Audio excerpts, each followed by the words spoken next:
Hi, we're here today in New York City at MBA's Secondary and Capital Markets Conference. I am here today with Stephanie Armstrong, CEO of Moxie Creative Studios. Stephanie spoke to us today about leveraging executive visibility, and it was an amazing session, and I'm excited to continue the conversation. Welcome, Stephanie. Thank you so much for having me, Laura. I'm so happy to be here. Yes, of course. You have built a career on advising leaders in high trusted industries. So what first drew you to that? Yeah, it was this very interesting observation that happened no matter what industry I was in, no matter what room I was in. I started finding out that the people who were maybe the most credentialed, the most experienced, had the most to offer were not always the people who were getting the opportunities, who were being invited to the stage, who had an opportunity to really share. And when I looked closer at that, we started to see that over the last 10 years, the customer buying journey has changed dramatically, where we used to maybe do a Google search and pick 3 of those top Google search results. Today, people really want to get to know the people behind the professions. They dig a little bit deeper. They do more research. And if we're not properly positioned online, what we see is about 73% of those decisions are made based on your online presence. So if they don't find what it is that they're looking for, often that is where the opportunity ends. And we had to create a solution for it. Yeah, well, that is so true. We live it every day.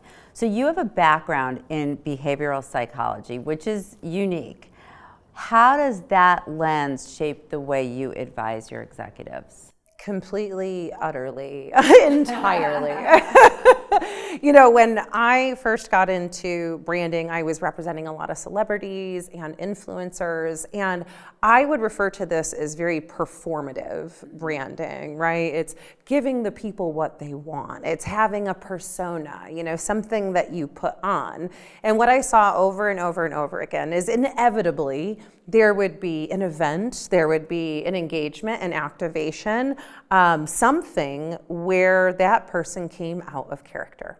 And we can all think of those moments with different celebrities and influencers and politicians, right, where who we thought they were, they showcase that's not who they were. And in that moment, all trust is broken.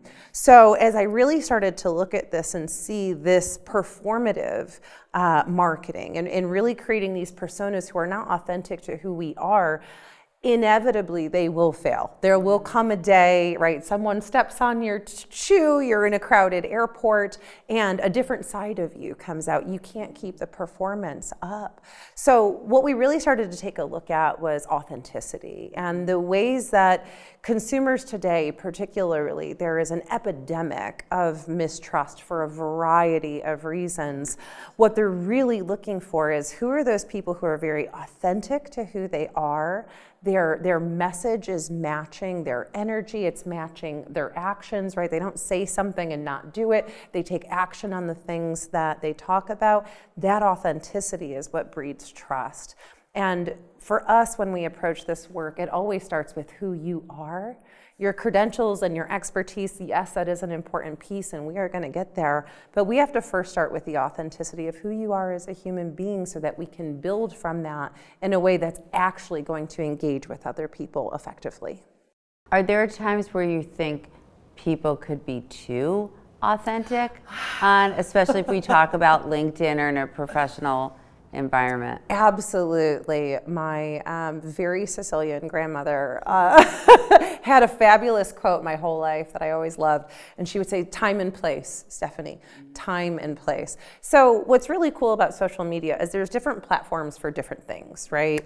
My LinkedIn platform is definitely my professional platform. But I have, Instagram for more of my friends or my clients and followers who really do want to get to know me more personally. Same with with Facebook, right? TikTok is a little bit more of a loosey-goosey type of platform, right? So depending on which platform we're talking about, there's different rules of engagement per se.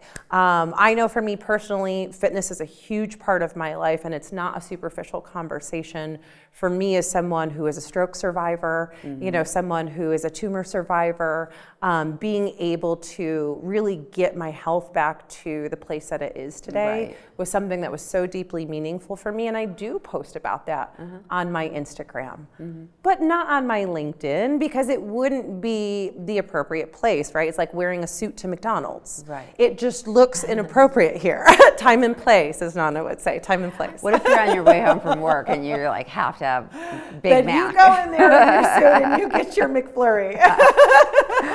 Well, so in closing, what do you really think defines successful leaders for the future? Yeah, you know, successful leaders are going to be people, I think, first and foremost, who are focused on making an impact in whatever way is meaningful to them. So what we cannot do, what consumers definitely do not want to see and hear more of, is raising shareholder value. I'm like, please just don't say that at all. Just like, don't even bring it up. Profits, at least in America, we've reached some obscene levels, if we're all being honest, right? And there's some very real consequences in our country right now when we look at things like income inequality. So we have to kind of read the room a little bit, right? And understand where the average person is. So talking about success the way that we've talked about it historically, it's not relatable for the average person. And what they're looking for is, how are leaders using their power, using their wealth, using their influence to make an impact in a positive way, in whatever way that is meaningful for them.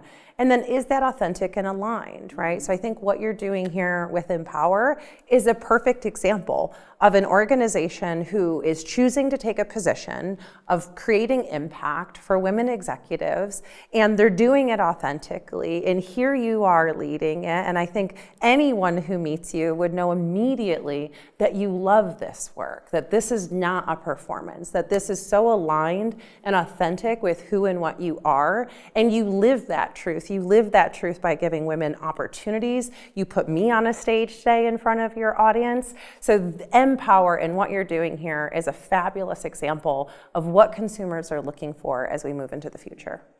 Well, you're amazing. I wish I could talk to you every day. It's been fabulous having you here, and enjoy your birthday. Thank you. 40th birthday tomorrow. So. Yeah. Thank you for being here. Absolutely, Laura. Thank you for having me.